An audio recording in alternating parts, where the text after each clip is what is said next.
May 28, 2000. The sun had risen over the Mississippi Delta, baking the earth as it always did.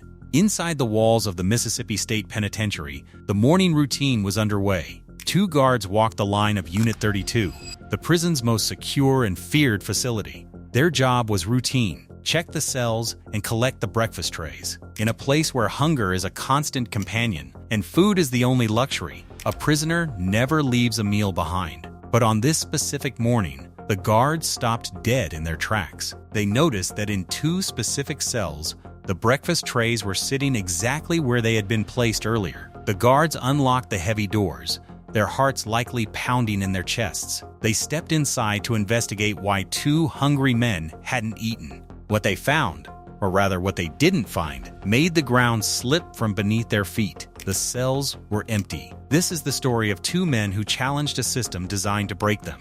They faced high-voltage fences, armed guards, and a deadly swamp known as the Mississippi Delta. This is the story of the end of Unit 32. To understand the gravity of this escape, we must first understand the beast they were escaping from. This facility is known as the Mississippi State Penitentiary, but locals and historians know it by a different name: Parchman Farm. This is Mississippi's oldest prison, and its history is written in blood and misery.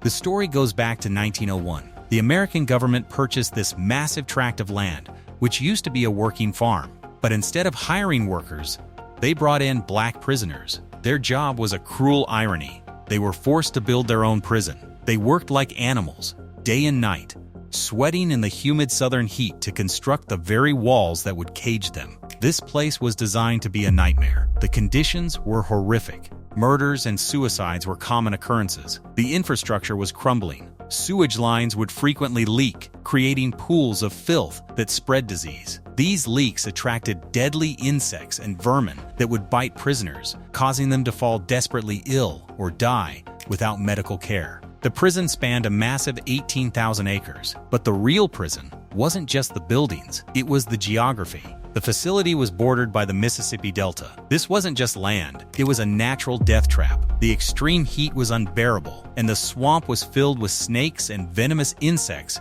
that were just as dangerous as the guards with rifles. History had already proven this. Before this event, another prisoner had tried to escape into the Delta. He didn't make it far. He got stuck in the treacherous, sucking mud of the swamp and lost his life. Unit 32 was not just a jail, it was a psychological torture chamber. It was the home of the state's most dangerous criminals, psychopaths, serial killers, and gang leaders. The violence inside was constant. Prisoners would often rape or stab each other during the night. The atmosphere was so oppressive that many inmates lost their mental balance and went completely insane. Because the inmates were so volatile, the security was extreme. The outer walls were lined with high-voltage electric fences that hummed with lethal power. Between the fences lay an area known as the kill zone. Guards patrolling this area had specific, standing orders. If they saw a prisoner here, they were to shoot to kill immediately. No questions asked. The walls of Unit 32 were made of thick concrete. In 1990, when Unit 32 first opened its doors, it welcomed its very first prisoner. His name was Roy Harper. And the moment Roy Harper stepped inside, he decided he would break out. Roy Harper was not an amateur. He had already successfully escaped from an Arizona jail in 1981. But his freedom didn't last. He was eventually caught and sent to Mississippi for murder and bank robbery. The court sentenced him to life without parole. Harper knew he would die in prison if he didn't act. He had tried before in 1993, attempting to cut his cell window with a saw. He was caught, and the consequences were brutal. He was subjected to torture worse than what animals endure. But here is where Harper differed from other men. The torture didn't break him, it hardened him. It strengthened his resolve. Harper needed a plan, but he also needed a partner. Enter John Woolard. Woolard was a convicted murderer, a man known for his explosive temper and danger. As fate would have it, Woolard was placed in the cell right next to Harper. Harper realized this was a problem. If he started working on an escape, Woolard would hear him. Woolard could snitch, or his erratic behavior could draw the guards' attention. Harper decided the only way to neutralize the threat was to recruit him. During their daily 1 hour of ground time, the only time prisoners could speak face-to-face, Harper pitched the idea. Woolard didn't hesitate. He was in. Escaping Unit 32 required 3 things: money, tools, and ingenuity. During a visitation, Harper managed to secretly take $200 from his wife. In a prison rife with corruption, cash was king. He used $40 of that money to bribe a corrupt guard.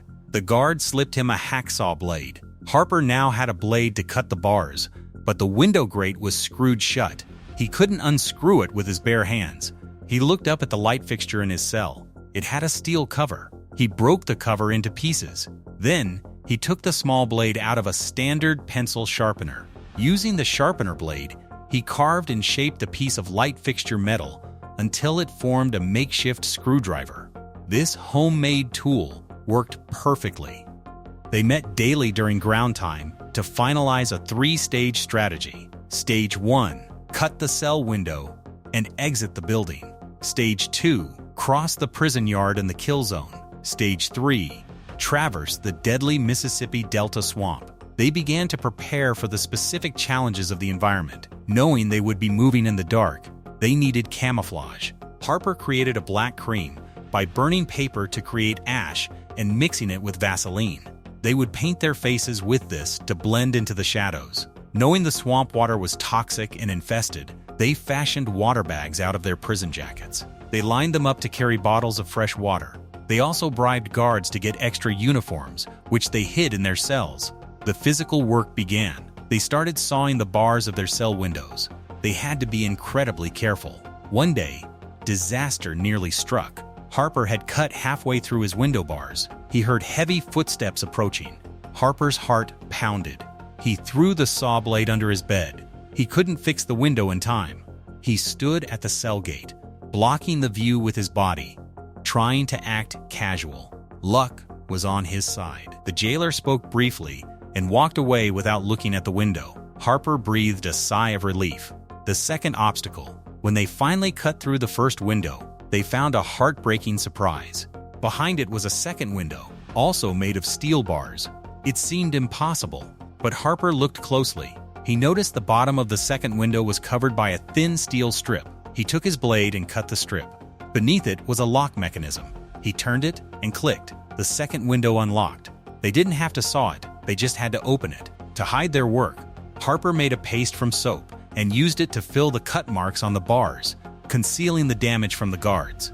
2 days later, the night arrived. After the final late-night headcount, they sprang into action. They dressed in their uniforms. They took the extra uniforms they had obtained and stuffed them with bed sheets to create dummies. They placed these in their beds to fool the guards during the night. They applied the black ash and Vaseline cream to their faces. They removed the window, unlocked the grate, and climbed out. They dropped to the ground and crept along the shadow of the C-block wall. They reached the inner fence of the kill zone. From here, they could see the guards in the towers. They began cutting the wire. Suddenly, a beam of light swept across the yard. A headlight. A patrolling guard jeep was driving by, but the guards in the jeep were distracted or tired. They drove right past the two fugitives. Seizing the moment, Harper and Woolard finished cutting the fence. They crawled through the kill zone in the pitch black, cut the outer fence, and slipped into the muddy embrace of the Mississippi Delta. They had escaped the walls, but now they were in the jungle. The Delta at night was a horror show of mud,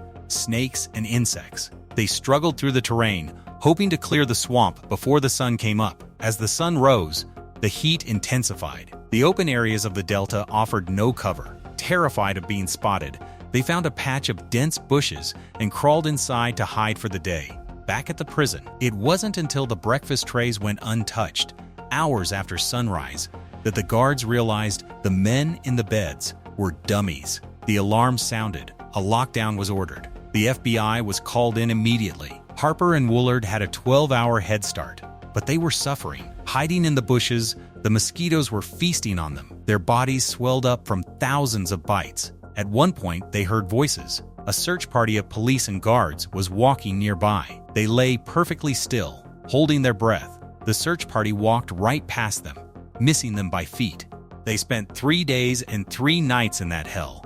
After 3 days, they emerged from the swamp near the small town of Webb, Mississippi. They spotted a secluded house. It was Sunday morning, and the elderly couple who lived there had gone to church. Harper and Woolard broke in, desperate for food. While scavenging, they opened a cabinet and found something incredible: an arsenal. The cabinet was stocked with pistols, shotguns, and ammunition. The fugitives armed themselves. Suddenly, a car pulled into the driveway. The elderly couple had returned. Harper and Woolard hid behind the kitchen door. When the couple entered, the convicts ambushed them, pointing shotguns at their faces. The couple screamed. Harper assured them he only wanted the car. They tied the couple up, took the keys, and fled in the stolen car. They were mobile now. They had weapons, clothes, and a vehicle, but the FBI was closing in.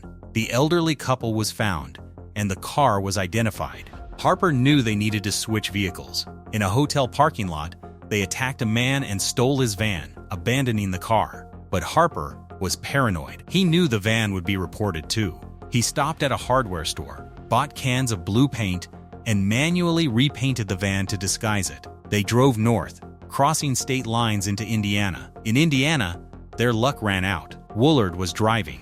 He was nervous and speeding. Officer Raymond Coleman of the Indiana State Police pulled them over for a traffic violation. He had no idea who was in the van. As the officer walked up, Woolard panicked. He raised his gun and fired at the officer. Police deployed spike strips. The van hit them, blowing out the tires. The van ground to a halt. Police opened fire on the van, riddling it with bullets. They kicked the doors open and ran into the woods. For 2 days, they hid in the freezing Indiana woods. They were starving and cold, a stark contrast to the Mississippi heat. Desperation drove them into town to find food. The final confrontation. They were spotted by Officer Trollo, who recognized them from the alerts. He held them at gunpoint. They pretended to surrender, placing their hands on the police car. Suddenly, Harper shoved Officer Trollo. Woolard jumped into the driver's seat of the police car. They stole the patrol car and sped off. But the adrenaline was fading. 2 hours later, after stealing a fourth vehicle, they crashed. Police swarmed the wreckage. They were handcuffed. It was over. They were returned to Mississippi, back to Unit 32. But Harper wasn't done fighting. He sued the prison system, exposing the inhumane conditions of Unit 32. Conditions he argued were worse than those for animals. After a long legal battle, he won. In 2010, Unit 32 was permanently closed. Roy Harper spent his remaining years writing a novel about his life, which took him 6 years to publish. He is currently serving out his sentence in a prison in Colorado, far away from the swamps of Mississippi. This was the story of the man who broke the unbreakable. What do you think? Was he a genius or just lucky? Let me know in the comments. If you enjoyed this video, don't forget to like, subscribe, and hit the notification bell so you never miss any of our videos. Until then, peace out.